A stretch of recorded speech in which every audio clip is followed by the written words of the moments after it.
여러분, 잠깐 생각해보세요. 전 세계에서 가장 사랑받는 패스트푸드 브랜드는 무엇일까요? 전 세계 100개국에 진출해 다만 275개의 매장을 운영하는 곳, 하루에만 6,900만 명이 이용하고 1년에 250억 번 서비스를 제공하는 그런 거대한 기업이 있습니다.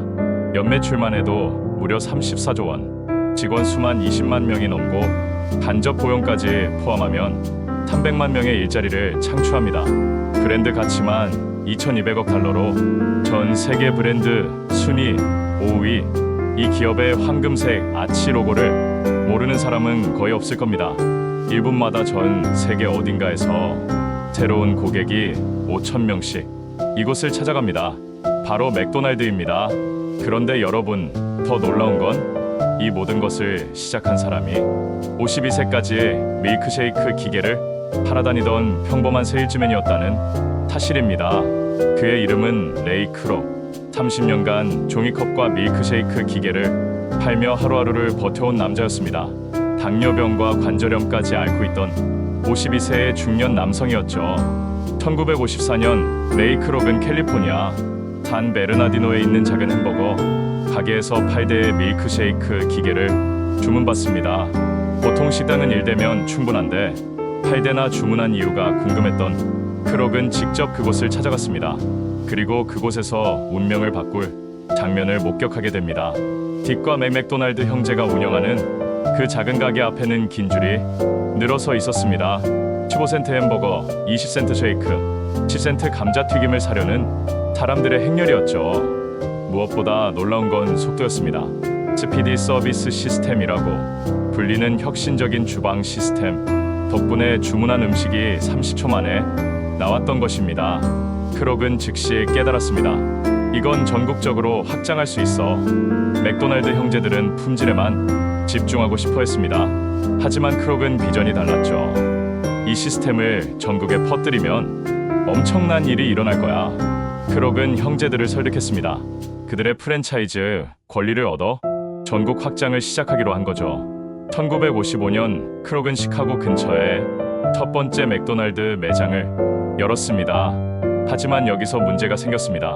계약 조건이 너무 불리했던 거예요. 크록은 매장 매출의 1.9%를 받고 그중 0.5%를 형제들에게 지불해야 했습니다. 결국 크록 손에 남는 건 1.4%뿐이었어요. 이걸로는 사업 확장은커녕 생계조차 어려웠습니다. 그런데 1956년 크록은 재정 컨설턴트 에리 손넨보른을 만나게 됩니다. 손넨보른이 크록에게 말했어요. 당신은 햄버거 사업을 하는 게 아니에요. 부동산 사업을 해야 해요. 이 말이 모든 것을 바꿨습니다. 크록은 프랜차이즈 리얼티 코퍼레이션이라는 회사를 설립해 가맹점주들에게 땅을 임대하기 시작했습니다. 이제 크록은 단순한 로열티가 아닌 부동산 임대료로 안정적인 수입을 얻을 수 있었죠. 더 중요한 건 이를 통해 가맹점과 맥도날드 형제들에 대한 통제권을 확보할 수 있었다는 점입니다. 크록은 가맹점주들이 자신의 기준을 따르지 않으면 언제든지 계약을 해지할 수 있게 된 거예요. 하지만 여기서 문제가 생겼습니다. 맥도날드 형제들이 크록의 변화를 반기지 않았던 것이죠. 형제들은 여전히 품질에만 신경 쓰고 싶어 했고 크록의 확장 계획에 제동을 걸기 시작했습니다. 예를 들어 크록이 비용 절약을 위해 분말 밀크쉐이크 사용을 제안했을 때 형제들은 단호히 거절했습니다. 그러면 맛이 떨어진다. 이런 갈등이 계속되자 크록은 결국 극단적인 결정을 내립니다. 1961년 크록은 맥도날드 형제들에게 회사를 완전히 사겠다고 제안했습니다. 형제들이 요구한 금액은 270만 달러였습니다. 현재 가치로 약 300억 원 정도죠. 크록은 이 금액에 충격을 받았지만 결국 대출을 받아 인수했습니다. 그런데 여기서 논란이 시작됩니다. 영화 파운더에서는 크록이 형제들과 악수로 약속한 연 1% 로열티를 지불하지 않았다고 묘사하고 있어요.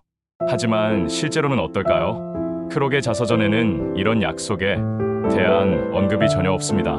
맥도날드 관련 다른 책들에서도 이 1% 약속은 찾아볼 수 없어요. 형제들 역시 공개적으로 이에 대한 불만을 표현한 적이 없습니다. 딕 맥도날드는 한 인터뷰에서 후회는 없다고 말했고, 월스트리트 저널 기자에게는 계속된 로열티가 얼마나 될지 계산해 본 적도 없다고 했습니다. 또한 크록이 형제들 근처에 새로운 맥도날드를 열어 그들의 사업을 방해했다는 이야기도 있습니다. 형제들이 원래 매장 이름을 빅 M으로 바꿔야 했는데 결국 문을 닫게 됐죠. 이런 사실들을 보면 분명 크록의 행동에는 문제가 있었던 것 같습니다. 하지만 다른 시각도 있어요. 당시 맥도날드 형제들은 확장에 전혀 관심이 없었습니다.